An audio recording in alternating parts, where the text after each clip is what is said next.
Hey, it's Dan talking. Guess what? You can say no.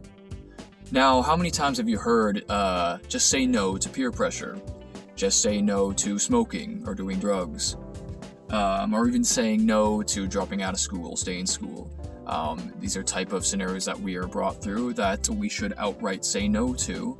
That is typically a public endorsement.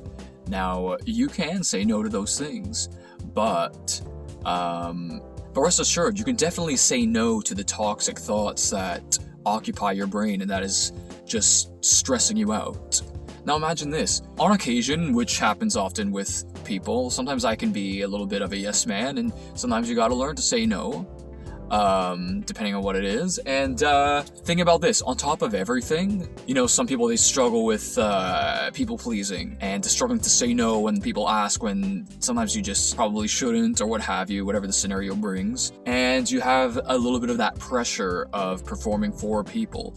But saying no to whatever's going on in your mind and whatever might be attacking you as far as thoughts and mindsets, you can say no. If something that is going on in your head that's just tearing you down and that's just stressing you out and that is not bringing any positivity in your life, say no.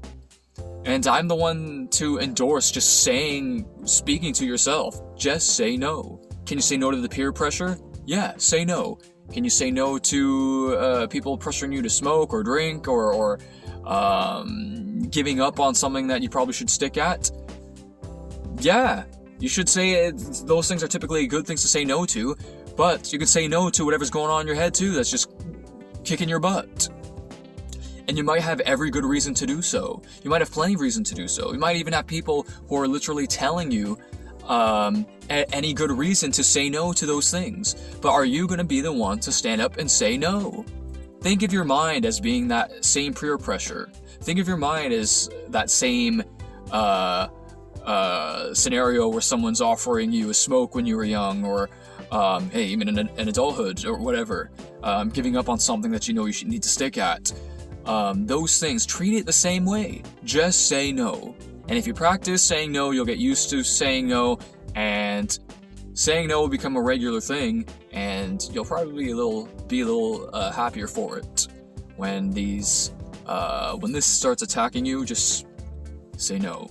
Swipe or no swiping, if you will.